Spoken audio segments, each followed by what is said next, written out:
Guys, क्या आपने कभी सोचा है कि ऑयल या फिर वाटर के टैंकर हमेशा गोल ही क्यों बनाए जाते हैं, जबकि अगर क्यूबिकल शेप में बनाए तो टैंकर की कैपेसिटी को बढ़ाया जा सकता है, फिर भी हम लोग ऐसा नहीं करते। इसके पीछे का रीजन क्या है?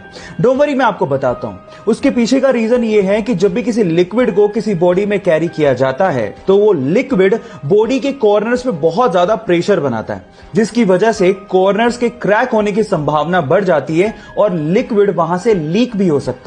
इसके विपरीत अगर बॉडी गोल हुई तो वहां पर कोई कॉर्नर होते ही नहीं है, तो क्रैक कहां से होगा? इसके अलावा जो गोल टैंकर्स होते हैं वो ट्रक को एक लो सेंटर ऑफ ग्रेविटी प्रोवाइड करता है, जिससे टैंकर और ट्रक की स्टेबिलिटी बढ़ जाती है। आपको ये इंटरेस्टिंग फैक्ट जान के कैसा लगा? चैट सेक्शन में लिखना मत भूलिएगा। गाइस, मैथ से बहुत लोगों को डर लगता है और उसका फोबिया भी बहुत ज्यादा होता है। इसी वजह से एक बार इंटरनेट पे एक पोस्ट वायरल हो गया, जो पोस्ट आपको अभी वीडियो में दिखाई दे रहा है। मैं आपको उसका ट्रांसलेट करके बताता हूं। इस पोस्ट में ये लिखा हुआ था कि परसेंटेजेस आर रिवर्सिबल, मींस जो 25 का 8% होता है उतना ही 8 का 25% भी होता है, और उनमें से एक को आप आसानी से अपने दिमाग में ही निकाल सकते हैं। इसका मतलब मैं समझाता हूं। मतलब यह है कि अगर आप 25 का 8% निकालने बैठोगे तो वो उतना ही आएगा जितना 8 का 25%, और 8 का 25% निकालना बेहद आसान है। 1/4 ही तो करना है, और 8 का 25% यानी कि 1/4 कितना होगा? 2।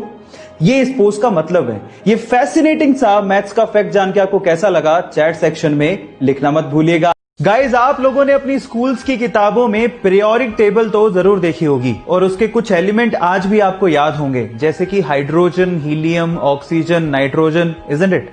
लेकिन क्या आपने थोरियम के बारे में सुना है, जो कि एटॉमिक नंबर 90 पे आता है? थोरियम, थोर-इयम।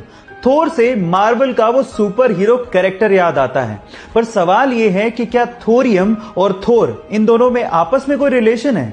जी हां, है। एक्चुअली थोरियम मेटल का नाम थोर से इंस्पायर होके ही रखा गया था। लेकिन आपकी जानकारी को थोड़ा और बढ़ा देता हूं। By the way, German mythology में थोर को द गॉड ऑफ थंडर कहा जाता है, और एक्चुअली उसी से इंस्पायर्ड होके थोरियम मेटल का नाम रखा गया था। है ना ये इंटरेस्टिंग फैक्ट? क्या इसके पहले तक ये फैक्ट आप जानते थे? और अगर नहीं जानते थे तो चैट सेक्शन में लिखना मत भूलिएगा। चलिए, मैं आपको एक मैथ्स का ट्रिक सिखाता हूं, जिससे आप किसी को भी इंप्रेस कर सकते हो। इस वीडियो में आपको माचिस की तिल्लियों से एक मैथ का इक्वेशन दिख रहा होगा, जिसमें लिखा है 4 गुणा 9 = 46। किसी तीसरी के बच्चे को भी पता कि ये गलत है। अब आपको क्या करना है? आपको मात्र 2 माचिस की तिल्लियों को मूव करना है और एक करेक्ट मैथ इक्वेशन बना के दिखाना है। मैं आपको 10 सेकंड का टाइम दे रहा हूं, करके दिखाओ।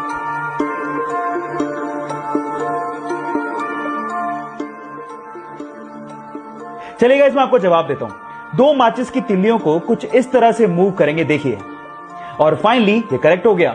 That is 5 × 9 = 45। ये मैथ्स का पजल आपको कैसा लगा और आप किसको इंप्रेस करोगे? चैट सेक्शन में लिखना मत भूलिएगा।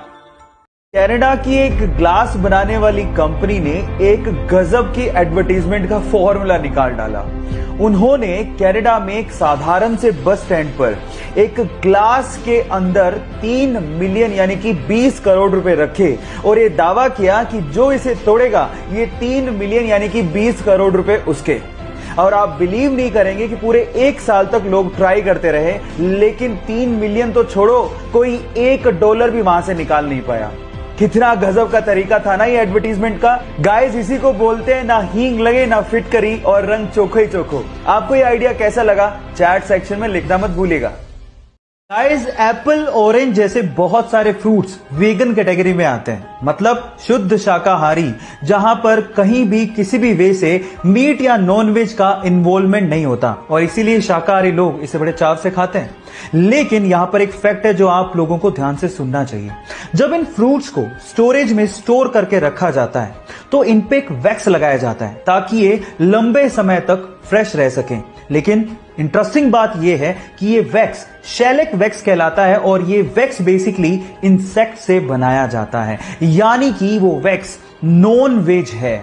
और इसीलिए मैं आपसे कहना चाहता हूं कि जब भी आप फ्रूट्स खाएं तो उसे अच्छे से धो लें, वैक्स को जरूर हटा लें, क्योंकि जो दिख रहा है वो है नहीं। क्या ये इंटरेस्टिंग फैक्ट आपको इसके पहले तक पता था? और अगर नहीं पता था तो चैट सेक्शन में लिखना मत। रोते हुए इस बुजुर्ग का चेहरा कभी ना कभी आपके भी सामने आया होगा। लेकिन अभी ये बुजुर्ग दंपत्ति बहुत ही ज्यादा खुश है और उसके पीछे का रीजन है सोशल मीडिया और उसकी पावर। एक्चुअली हुआ कुछ यूं कि साउथ दिल्ली के मालवीय नगर में इस दंपत्ति का एक छोटा सा ढाबा है जिसका नाम है बाबादा ढाबा, और कोरोना काल के चलते वहां पर सब वीरान हो गया। जब इनसे किसी ने पूछा कि आप पूरे दिन में कितना कमा लेते हैं तो रोते हुए उन्होंने जवाब दिया कि मात्र 50 रुपए। ये वीडियो देख के आपका भी दिल पसीज जाएगा। जब ये वीडियो सोशल मीडिया पे डाला गया तो ये पूरी तरह से वायरल हो गया और उसके बाद पूरी ही तस्वीर बदल गई। जहां पर एक दिन पहले तक यहां पे सब वीरान था, वहीं पे आज बाबा के ढाबा में कस्टमर्स की लाइन लग चुकी है। और ये है सोशल मीडिया की पावर। हम सोशल मीडिया का इस्तेमाल करते हुए अच्छा काम भी बहुत ज्यादा कर सकते हैं, इससे ये फील होता है। आपको ये वीडियो गाइस, ये घटना है साल 2015 की, जब बेंजामिन नामक एक अमेरिकन ने रेड बुल कंपनी के ऊपर केस फाइल कर दिया। और केस में उसने ये कहा कि मैं पिछले 10 साल से रेड बुल पी रहा हूं, लेकिन मेरे तो कोई विंग्स यानी कि पंख आए ही नहीं। एक्चुअली हुआ कुछ यूं था कि उस टाइम पे रेड बुल कंपनी का टैगलाइन था, red bull gives you wings, मतलब अगर आप रेड बुल पीते हैं तो आपके विंग्स आ जाएंगे। और उस बंदे का ये कहना था कि मैं पिछले 10 साल से इंतजार कर रहा हूं, मेरे तो कोई पंख यानी कि विंग्स आए नहीं। और एक्चुअली कोई मजाकिया केस नहीं था। सच में रेड बुल कंपनी को इस चीज के लिए उस बंदे को $13 मिलियन यानी कि लगभग 90 करोड़ रुपए का हर्जाना देना पड़ गया था। है ना इंटरेस्टिंग फैक्ट? ये फैक्ट जान के आपको कैसा लगा, चैट सेक्शन में लिखना मत भूलिएगा।